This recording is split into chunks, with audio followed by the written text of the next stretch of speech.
بسم اللہ الرحمن الرحیم۔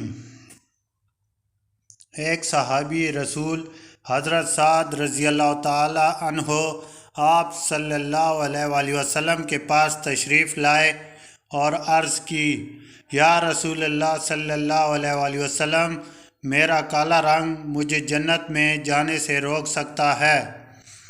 آپ صلی اللہ علیہ وآلہ وسلم نے فرمایا کہ کیوں، کیا بات ہے؟ اگر تو ایمان والا ہے تو جنت میں جانے سے کون روک سکتا ہے؟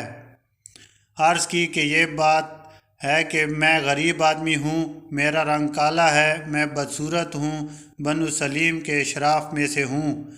اب بات یہ ہے کہ مجھے کوئی لڑکی نہیں دیتا، میری عزت اور کالے رنگ کی وجہ سے کوئی میرے ساتھ رشتہ نہیں کرتا۔ آپ صلی اللہ علیہ وآلہ وسلم نے فرمایا، آج عمرو بن وہب رضی اللہ تعالی عنہ کیا آئے ہیں؟ یہ مدینہ منورہ کے ایک چودھری تھے، بڑے مالدار تھے، ان کی بیٹی بڑی خوبصورت تھی۔ صحابہ رضی اللہ تعالی عنہم اجمعین نے کہا وہ مجلس میں موجود نہیں۔ آپ صلی اللہ علیہ وآلہ وسلم نے فرمایا، جاؤ عمرو بن وہب رضی اللہ تعالی عنہ سے کہو کہ اپنی لڑکی تیرے نکاح میں دے دیں۔ حضرت سعد رضی اللہ تعالی عنہ جا کر دروازے پر پہنچے، دروازے پر دستک دی۔ حضرت عمرو بن وہب رضی اللہ تعالی عنہ باہر نکلے، پوچھا، بھائی کیا بات ہے؟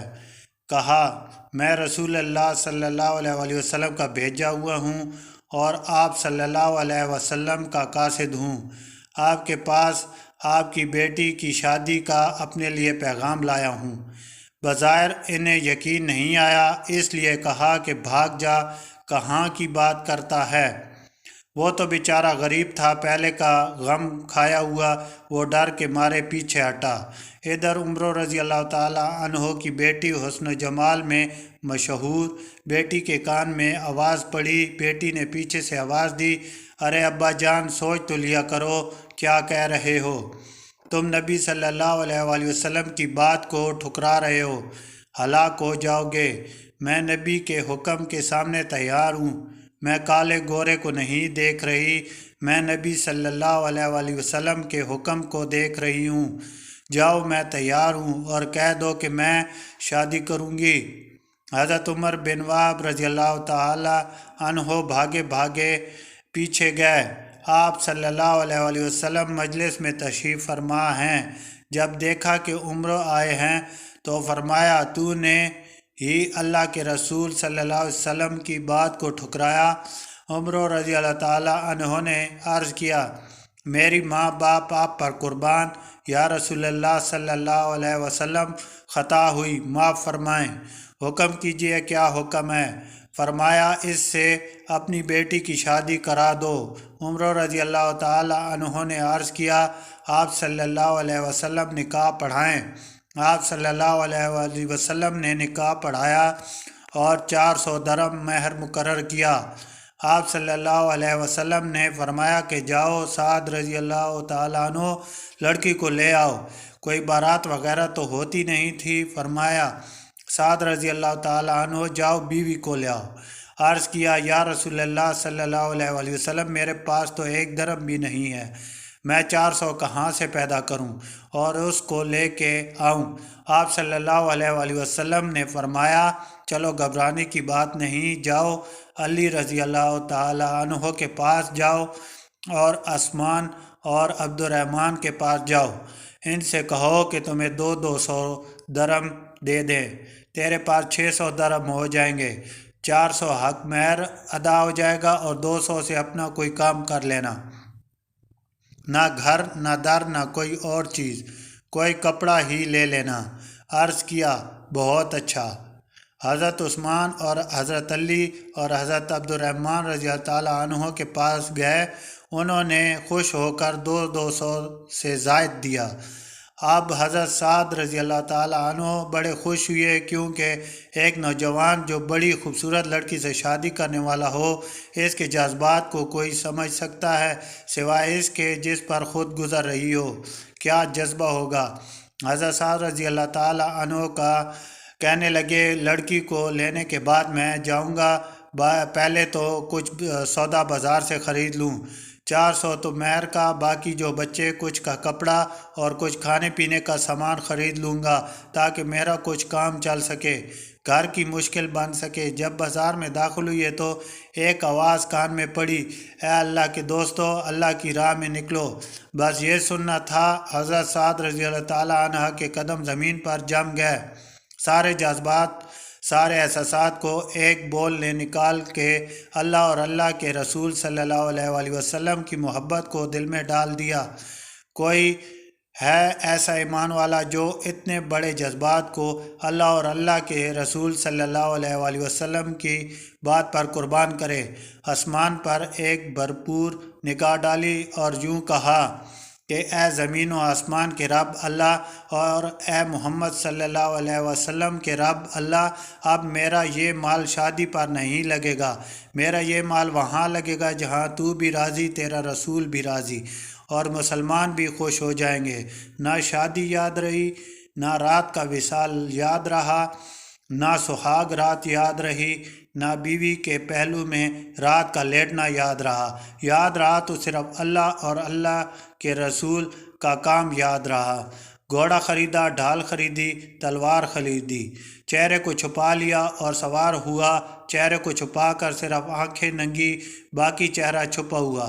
صحابہ رضی اللہ تعالیٰ عنہم اجمعین لمبے چوڑے سر پر خود نہیں پہنتے تھے جیسے رومیوں کی عادت تھی، معمولی سامان ہوتا تھا۔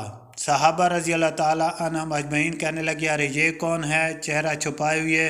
چہرہ اس لیے چھپایا کہ اگر محمد صلی اللہ علیہ وآلہ وسلم نے دیکھ لیا تو کہیں واپس نہ کر دیں کہ ارے تو کہاں جا رہا ہے، میں نے تو تمہیں کہاں بھیجا تھا۔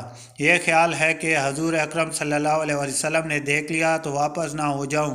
کسی نے کہا کہ پوچھو کون ہے؟ حضرت علی رضی اللہ تعالیٰ عنہ نے کہا کہ ارے اللہ کا بندہ کوئی پردیسی ہوگا، تمہارے دین کی مدد کے لیے تمہارے ساتھ آ گیا، ارے چھوڑو اسے۔ آپ جو ہوئی ٹکر اور اس میدان میں اترے اور لڑتے لڑتے حضرت سعد رضی اللہ تعالیٰ عنہ کے گھوڑے کو جو تیر لگا اور گھوڑا پلٹ کے گرا اور گر کر مرا، حضرت سعد رضی اللہ تعالیٰ عنہ بھی ساتھ گرے اور جلدی سے اٹھے اور جلدی سے اپنے بازو اوپر چڑھائے۔ حضور اکرم صلی اللہ علیہ وسلم نے دیکھا اور فرمایا کہ تو مجھے سعد رضی اللہ تعالیٰ عنہ نظر آتا ہے۔ عرض کیا، میرے ماں باپ آپ پر قربان ہو جائیں، اے اللہ کے رسول میں سعد رضی اللہ ہوں۔ آپ نے فرمایا خوشخبری لے لے، تو جنتی ہو گیا، تو خوش بخت ہو گیا۔ بس اس کو اتنا سننا تھا کہ چھلانگ لگائی میدان میں۔ مجمع میں یہاں تک آواز آئی، یا رسول اللہ صلی اللہ علیہ وسلم، سعد رضی اللہ تعالیٰ عنہ شہید ہو گئے۔ حضرت محمد صلی اللہ علیہ وسلم دوڑ کے گئے اور سعد رضی اللہ عنہ کے سر کو اپنی گود میں رکھا اور آنسو کی لڑیاں سعد رضی اللہ تعالیٰ عنہ کے خون کو پونچھ رہی تھیں۔ حضور اکرم صلی اللہ علیہ وسلم نے کہ آنسو حضرت سعد رضی اللہ تعالیٰ عنہ کے چہرے پر گر رہے ہیں۔ آپ فرما رہے ہیں کہ سعد رضی اللہ تعالیٰ عنہ تیری خوشبو اللہ اور اللہ کے رسول کو بہت پیاری ہو چکی ہے۔ اے سعد رضی اللہ تعالیٰ عنہ، تو اللہ اور اللہ کے رسول صلی اللہ علیہ وآلہ وسلم کو بے حد انتہا پیارا ہو چکا ہے۔ روتے روتے آپ صلی اللہ علیہ وسلم نے منہ پھیرا اور فرمایا، رب کعبہ کی قسم، سعد حوض پر پہنچ گیا۔ حضرت ابو لبابہ رضی اللہ تعالیٰ عنہ بن منظر نے فرمایا، یا رسول اللہ صلی اللہ علیہ وآلہ وسلم، یہ حوض کیا ہے؟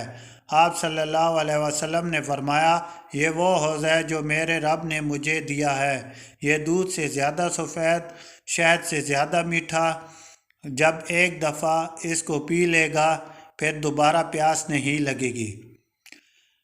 حضرت ابو لبابہ رضی اللہ عنہ نے پھر عرض کیا، یا رسول اللہ صلی اللہ علیہ وآلہ وسلم، میں نے مختلف باتیں آپ میں ملاحظہ کیں۔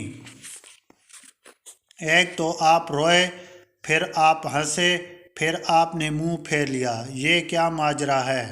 حضور اکرم صلی اللہ علیہ وآلہ وسلم نے فرمایا کہ میں جو رویا ہوں تو اپنے اس صحابی رضی اللہ عنہ کی قربانی اور شوق پر رویا ہوں، اس کی جدائی پر رویا ہوں۔ کس حال میں تھا، کس طرف کو جا رہا تھا، کن جذبوں میں جا رہا تھا اور کیسے امر پر قربان ہوا، اس بات پر رو رہا ہوں۔ اور میں ہنسا اس بات پر جب میں نے جنت میں اس کو دیکھا اور اللہ کی بارگاہ میں اس کے درجے کو دیکھا تو میں ہنس پڑا، اور جو میں نے منہ کو پھیر لیا اس لیے منہ کو پھیر لیا، میں نے دیکھا کہ جنت کی حوریں، اس کی بیویاں دوڑتی ہوئی آ رہی ہیں اور تیز دوڑ کے آ رہی ہیں کہ ان کے پنڈلیوں سے کپڑے ہٹ گیا، اور ان کے پاؤں میں پازیب چھن چھن کرتی مجھے نظر آ رہی تھیں۔ تو میں نے شرم سے منہ پھیرا اور فرمایا کہ اب لو جاؤ ان کی بیوی سے کہہ دو کہ اللہ نے سعد رضی اللہ تعالیٰ عنہ کو تیرے سے زیادہ خوبصورت بیویاں عطا فرمائیں۔ سبحان اللہ۔ اللہ سے محبت کے منظر پر یہ واقعہ حضرت سعد رضی اللہ عنہ کی اللہ سے شدید محبت پر دلالت کرتا ہے کہ آپ رضی اللہ تعالی عنہ اللہ کی محبت میں حسن میں بے مثال اور مالداری میں لاجواب بیوی کو بھی اللہ کی محبت میں ترجیح نہ دی، حتیٰ کہ نوجوانی کی اٹھتی ہوئی خواہش کو بھی سینے میں دفن کر کے حکم الہی کو مقدم رکھا۔ اللہ تعالی ہم سب کو ایسے جذبہ والا دل عطا فرمائے، آمین۔